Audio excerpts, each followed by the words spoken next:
സവാള വെച്ചിട്ട് ചൂട് ചായയുടെ കൂടെയൊക്കെ കഴിക്കാൻ പറ്റുള്ള ഒരു അടിപൊളി സ്നാക്സാണ് കേട്ടോ ഇത്. അതിനായിട്ട് 2 സവാള എടുത്തിട്ടുണ്ട്. അത് ഇതേപോലെ വട്ടത്തിൽ റിംഗ് ആയിട്ട് പൊട്ടിപ്പോയാൽ തന്നെ കട്ട് ചെയ്തെടുത്തിട്ടുണ്ട് കേട്ടോ. ഇനി വേണ്ടത് ഒരു 1.5 കപ്പ് കടലപ്പൊടിയാണ്. അതിലേക്ക് നമുക്ക് ആവശ്യത്തിനുള്ള ഉപ്പ് ചേർത്ത് കൊടുക്കണം.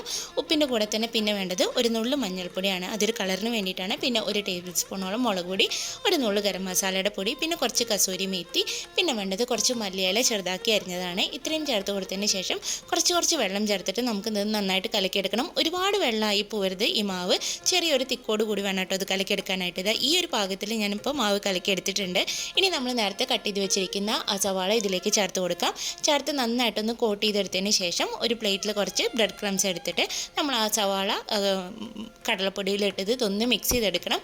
അതിനുശേഷം ഒരു പാനിൽ കുറച്ച് എണ്ണ മീഡിയം ഫ്ലെയിമിൽ വെച്ച് ചൂടാക്കിയതിന് ശേഷം അതിലേക്ക് ഇട്ട് കൊടുക്കാം. ഓരോന്നായിട്ട് വേണം കേട്ടോ ഇട്ട് കൊടുക്കാനായിട്ട്. എന്നിട്ട് തിരിച്ചും മറിച്ചും ഒന്ന് ഇളക്കി കൊടുത്തതിന് ശേഷം നല്ല ഡാർക്ക് കളറായി വരുമ്പോൾ എണ്ണയിൽ നിന്ന്